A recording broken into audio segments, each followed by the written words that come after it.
Hey there. Hi, everybody. It's Thursday, so it's Living on the Spiral Path show with me, Janice Masters, the Shaman Mama, and hoping that a bunch of people will join today because we've got a series going on about awakening. I didn't know it was going to turn into a series, but following the intuitive nudges can lead to some wonderful things. So this episode is entitled, Hi, Joan. I'm so glad you're here. I guess your guy left, huh? So this is part 4 of Awakening, and this part is entitled The Gift of Contrast. I spoke a little bit about this yesterday in my Facebook group, Woman's Miracle Circle, and it's such a juicy topic, and it's, hey, Susan, hi. Oh, your guy just got there. Okay. Well, I hope you can hang in here. Hi, Susan. Thank you for being here. So yeah, we're not going to do this like everything happens for a reason and that kind of thing, because that's gotten very off-putting, to tell you the truth. But what we are going to use as our focal point is how to use contrast as a gift. It's like any gift. I mean, somebody could give you anything, something that seems incredibly meaningless to you, and then one day suddenly you have a need for it and you're able to use it. Okay, so we're going to be creative in how to use the gift of contrast. Awakening, spiritual awakening, I'm not going to say 100% of cases, but in most cases comes with challenges, usually big challenges. Now, granted, some awakenings are a satori, like that. It's that blast of blinding light, and suddenly you're in a different state of consciousness. Eckhart Tolle talks about that. Sat on the park bench for heaven knows how long, and then bam, enlightenment. Okay? That does happen occasionally. Doesn't happen for most of us. Certainly did not happen for me.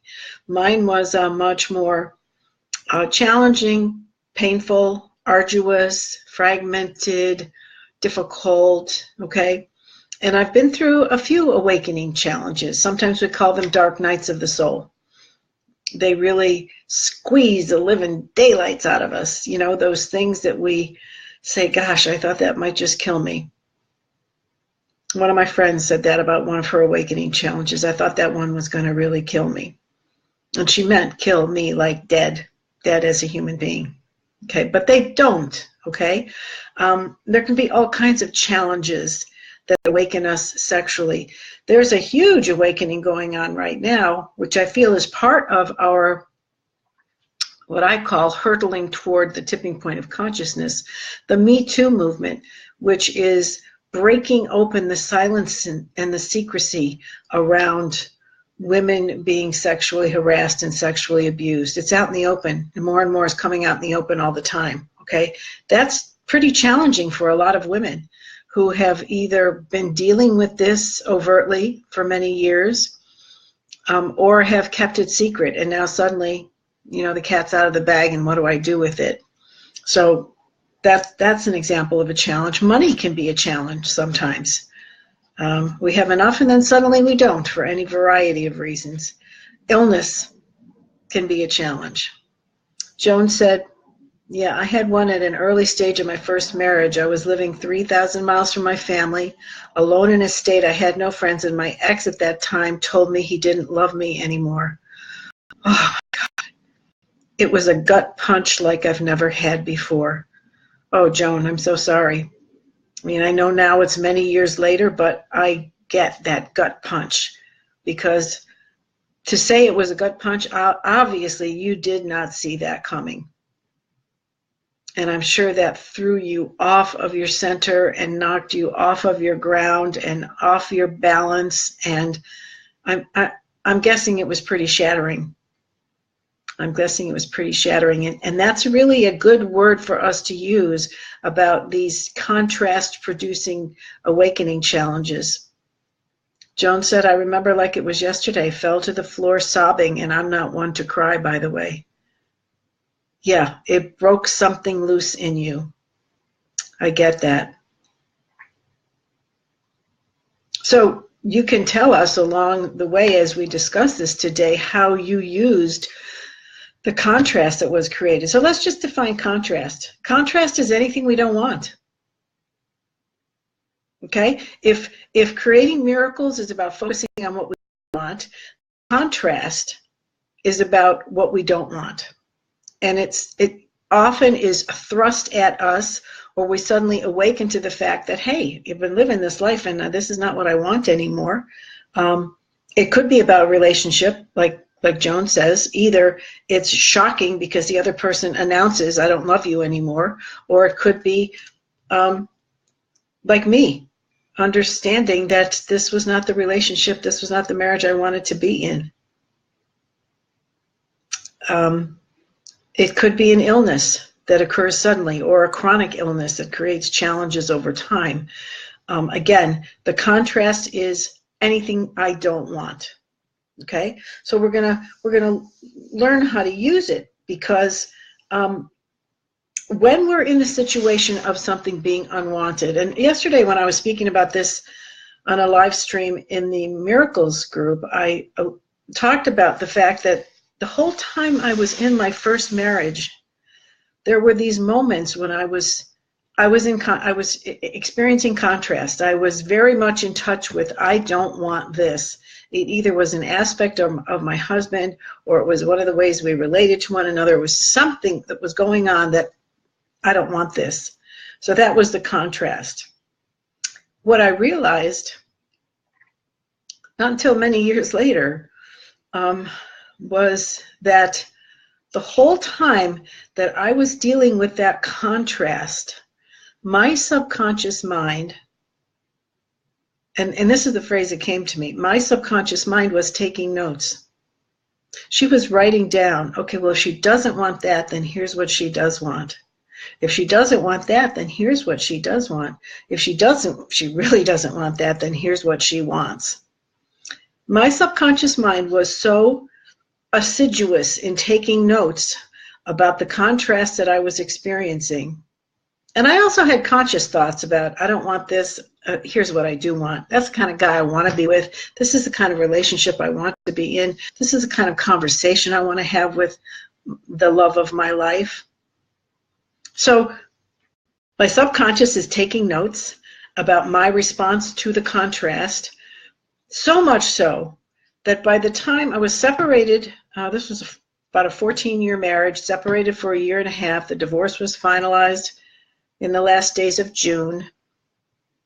And by the end of August, I had met the love of my life, who would become my husband. Because everything I wanted was etched into my subconscious. So I was already vibrating to all that stuff that I wanted. And the love of my life showed up. So Joan says, love that concept, the subconscious taking notes. I love it too. That phraseology just occurred to me the other day when I was thinking about presenting the idea of contrast and how it's used. Because Abraham talks about contrast ultimately gives rise to a rocket of desire. Yes, it does. And you know what I'm saying when I say the subconscious was taking notes is that we're not always conscious of how much the contrast has aligned us perfectly with what we want. So whether it's money, whether it's relationship, whether it's health, whatever it is, if we're, and I think a part of the puzzle is that initially we're in a lot of resistance to what we don't want, and then maybe it softens over time because we keep functioning in life. You know, we're not going to fall apart because we are in resistance to something in our lives, and so we just keep noticing. Don't want that. Think I want this. Don't want that. Don't even know what I want. Don't want that. Wonder what I do want. Subconscious is taking notes. And I think that's just a fabulous and magical thing. So then, you know, we begin to get the rockets of desire. We begin to get some clarity. And one of the ways that I got clarity was I started dating. Now, I honestly, I don't like dating, because to me that's like, I have to tell my life story again, and I'm not even sure I'm really interested in this guy, like, at all. But the one thing that dating did for me was it helped me to get even more clarity. It was more, yeah, Joan says she detested dating too. Yeah. It helped me to get more clarity about, through contrast, don't want that, don't want this. I mean, there's so many times that I can think of, that I was with a guy who was perfectly fine, but I wasn't into his vibe. I just, not a match for me. And so I developed a phrase that I kind of kept in my back pocket, which was, this just isn't going to work for me. Okay, so contrast, helping to form the shape of what do I want. And again, the subconscious is taking notes. Higher self is taking notes and aligning things and thinking, oh, maybe I should pull this guy in, or how about, okay. So the other piece of that is that we're trusting the universe. And this was before I really knew anything about the law of attraction or Abraham or how to actually create a miracle. My consciousness was rising. I was awakening, absolutely. But it's really fun to put this all together now with what I've learned in the meantime. Joan says, it took me a long time to trust men again. So dating, the guys didn't have a chance. Yeah, I have a client who's there right now. She's managed to detach herself from a toxic relationship, and she's free, but she's not ready to trust again yet, like you. Yeah. The other thing about contrast is that I believe that it sparks our intuition about what we want, again, in those unconscious ways. Like you might get an intuitive message to go to a certain store or call a certain friend, or those magical, incredible, synchronous ways that things happen. If we're tuned into our intuition, then we've got another GPS, another guidance tool to shape our path as we move along. So we've got the contrast, which means we're moving away from what we don't want. And we've got the subconscious taking notes, which means what we do want is being shaped underground, vibrationally, energetically, which is like, that's the alchemy of it. We're turning, like the alchemists of old, we're turning lead into gold. We're turning what we don't want into what we do want. And that's the magic and the miracle of how we get from what we don't want to what we do want.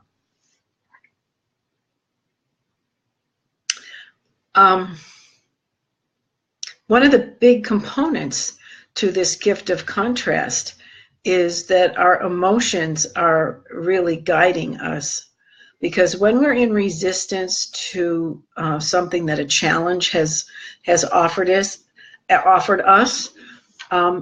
the emotions that we feel can range from disgust and repulsion to annoyance or irritation or just indifference. Okay, so the emotions are shaping the way. On the other hand, when we begin synchronistically to experience some of the things that we do want, which come out of that gift of contrast, then our emotions start ratcheting up the vibrational scale, and we start experiencing things like interest and a little bit of attraction and maybe some excitement and maybe a little bit of trust. And it may be a gradual process, or you may feel like you've just been hit by a truck and fall in love within 30 seconds, okay? And anything in between. So the challenges, because we talk about the challenges of awakening, the ones that just might kill us. So when we think about the gift of contrast, it really is about how am I going to use these challenges to lead myself to carve out a new path in the direction ultimately arriving at what I really want? Now, I can cite a few miracles that I have experienced where the contrast led to the miraculous appearance of what I did want. One of them is definitely my soulmate husband. The other is my child who arrived through adoption, and that's a story that I've come of in the miracles class. There have been many others. But again, let's take a look at the fact that very often the beginning of the miracle process starts with, I know I don't want this. One of the women in the miracles group today wrote a message about the fact that she is wanting to attract a caretaker for her son. So she's starting from, I don't want to be alone as his caretaker. Okay? And yet we have to name that, we have to own that, and we have to feel that in order for us to masterfully be able to turn in the direction of, okay, so what do I want? And am I able to tap into a certain level of trust that allows me to let go of that I don't want and focus on what I do want with the trust that it's already a done deal in the world? You know, we're talking some high and deep stuff here. Laura Renaud, thank you so much for joining. We're having a good time here discussing the gift of contrast from spiritual awakening challenges and how to use that contrast in order to move us in the direction of what we do want. So, any questions or any comments at this point?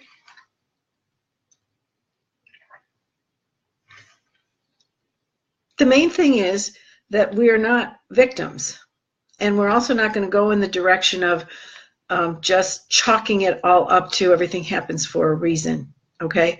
We're taking this a whole lot deeper than that.